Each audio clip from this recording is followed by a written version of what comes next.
Alright guys, today we're going to talk about how I got into this GT350R. Funny story is I never owned a Mustang in my life. I never really had friends. Actually all my friends own imports, and that's what I was into when I was younger. Actually throughout my whole life, you know, even later in life, all I owned was BMWs. And loved them, you know. I've driven many M3s. One of my favorite one was, I had a 335 twin turbo. Love that car. Then I had an M5, you know, love those cars. All those cars have a special place, but this one is just, it was like a huge curve because I was never interested in Mustangs. Never ridden a Mustang, none of that. Never driven it, nothing. But then when this car came out, I fell in love with the car, and not really with the car, just with the engine itself, and of course how the car handled and maneuver. So when when I started researching the vehicle, you know, the more I looked into it, the more I guess obsessed I became with the sound of the vehicle. So anyways, I decided to pull the trigger on it, starting the hunt, looking for it. I did not find a car locally. I wanted this color specifically. I wanted the Oxford white with the blue stripes. And I wanted the 2020 because I wanted the red and, the red and black interior. So, nobody was willing to negotiate on this car. You know, this car was, I feel like dealerships, they didn't have to negotiate because everybody really wanted the vehicle. So there was many blue ones that I lost, you know, but I like the blue, but this one was always like the hard one to find. You couldn't find the color. So the harder it became to find, the more I wanted it. So I found it in a dealership in Mississippi, and those guys there, they were really nice. They were able to work with me on the pricing. So I started working the price with them. And another thing, kind of stepping back a little bit, nobody included, like all the other dealerships that I was trying to get the vehicle with, they didn't include the owner's box, which, you know, some people may think, oh, that's kind of cheesy or whatever, but I feel like if you have a vehicle that's a collectible, you gotta have the whole package. You know, this box is specific to the vehicle. It comes with a model 5.2, the Voodoo flat plane crankshaft.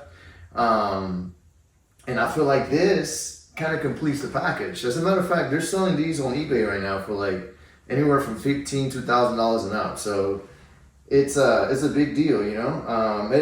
This is kind of like the biggest thing that it comes with. That's kind of like the heart of the car, because it's got like the badge number on the car, but it does have like some posters, USB. It's got a book that tells you about the suspension of the vehicle and like all about the car. So it is a cool box, but I feel like out of the box, this is the coolest thing that comes with it.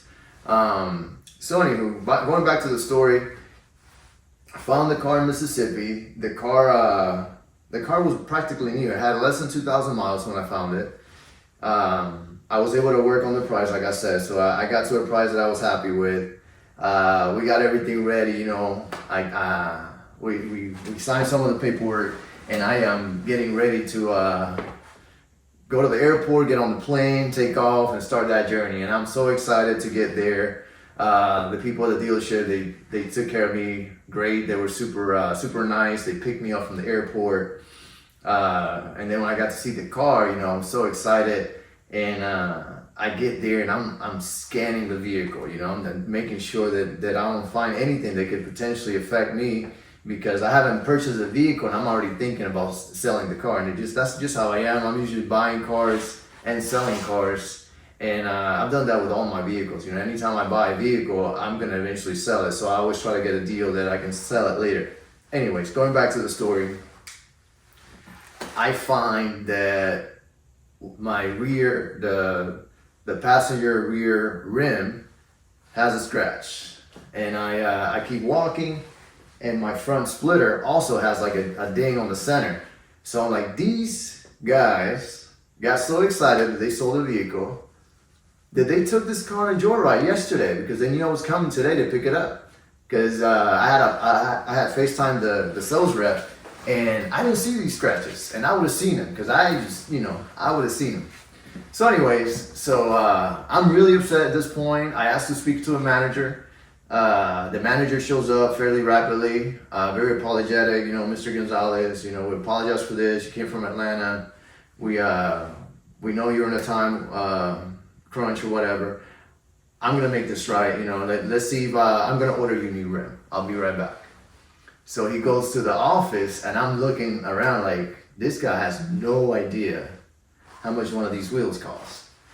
So I stay quiet, because they are trying. I can see that they're concerned, and clearly he didn't know that that's what the other guys did. And I don't know who took the car on a joyride. And honestly, I've had that happen in the past. I bought an Expedition, and that was kind of a similar story. The car was beautiful, and I got there and it had two scratched wheels. So from now on, I'm telling him, listen, don't move the car. I want to see it exactly where it was when you sent me the picture. So anyways, going back to this, I can see him that he's concerned, and he's trying to figure out how to approach me, because he's like, I can see him scratching his head, and he's walking. He talked to two other guys, and I knew it wasn't good news, because I feel like he would have just came straight to me if it was. But anyways, he finally comes to me and said, Mr. Gonzalez, I am so sorry.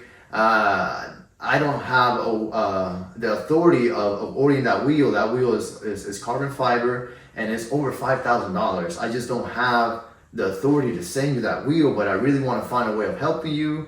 I know the price that we had agreed on, we've already come down what we could come down.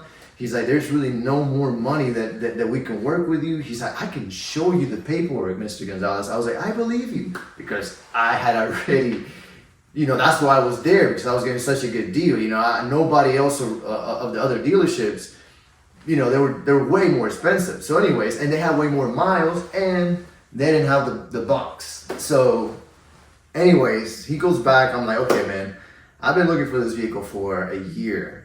I don't want to walk because of the rim, but it is a $5,000 wheel, and I don't necessarily want to fix it. Like, they need to give me something, but I'm like, man, am I really gonna walk because of the rim? Like, I've been hunting for this car. This car doesn't have any miles. It's brand new.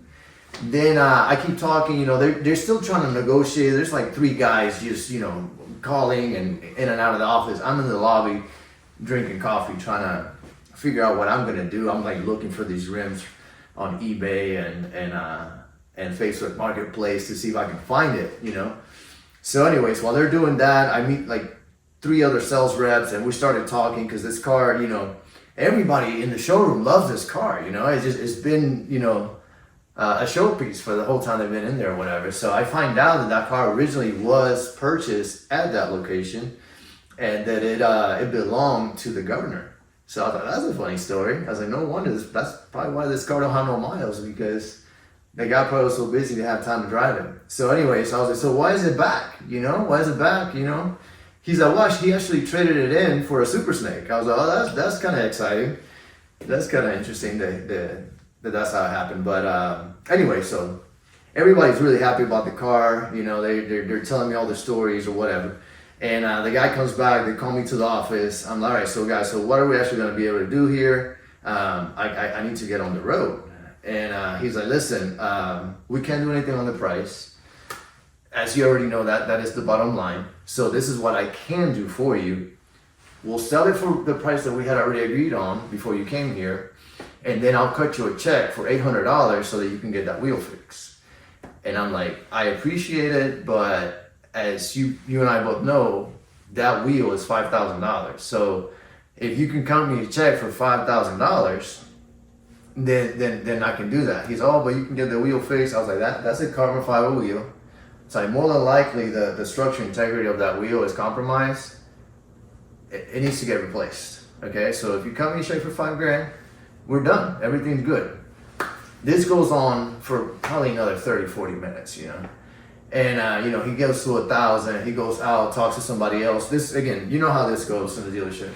So anyways, I'm like, listen, I'm gonna walk. I have two other cars that I have lined up.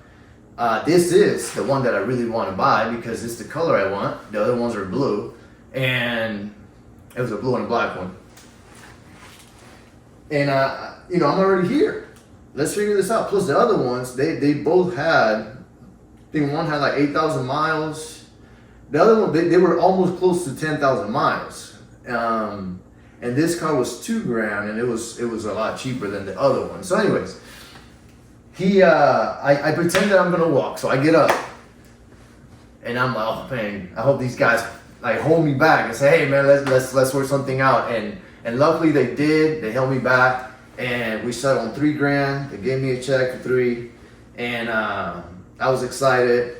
Everybody came outside. It was kind of weird, you know. You see all the sales reps, they come outside to hear the car getting turned on. So I turned the car for the first time. You know what's funny? I didn't even take the car on test drive.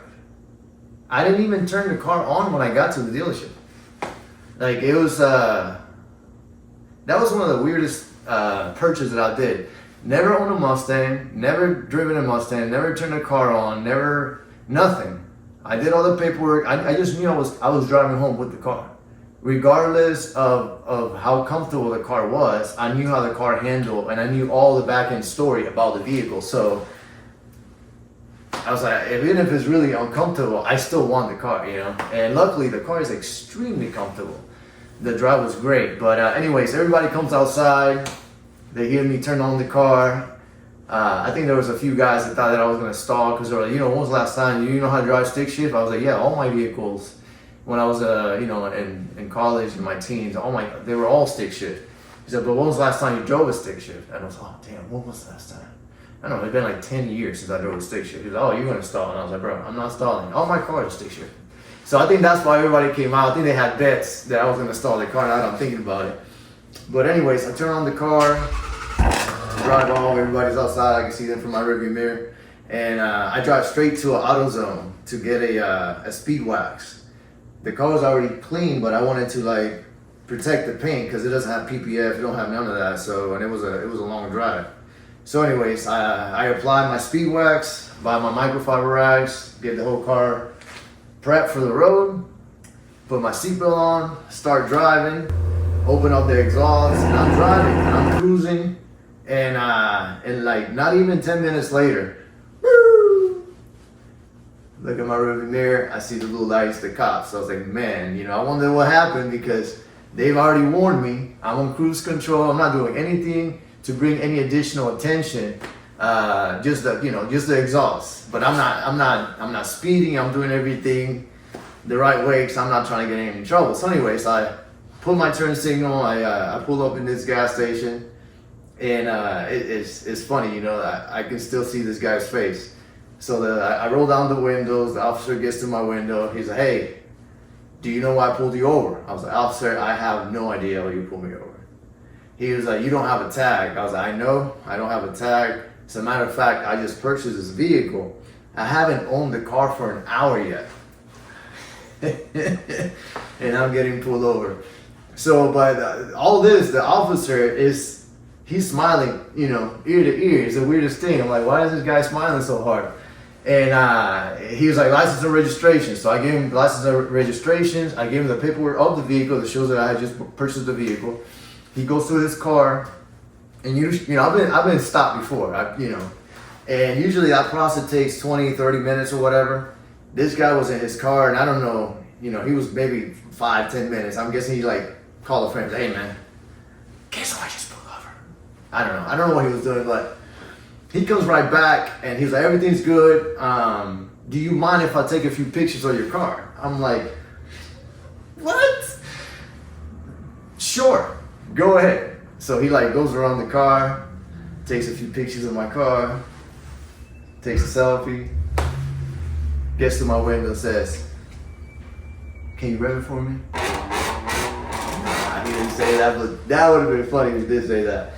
But he let me go on my way, and that was it. You know, I had a good drive home, and made it home safe. It was raining that day. Everybody at the dealership was kind of concerned. They're like, hey man, those tires, they might not do so good in the rain, but the car did great, man. The car rode like a dream the whole way home. I had no problem. It was pouring, and yeah, these tires are like slicks, but you know, I guess once they warm up, I didn't have any problem. It drove great. But that's it for the video. Let me know what you guys think. Let me know what else you guys want to see.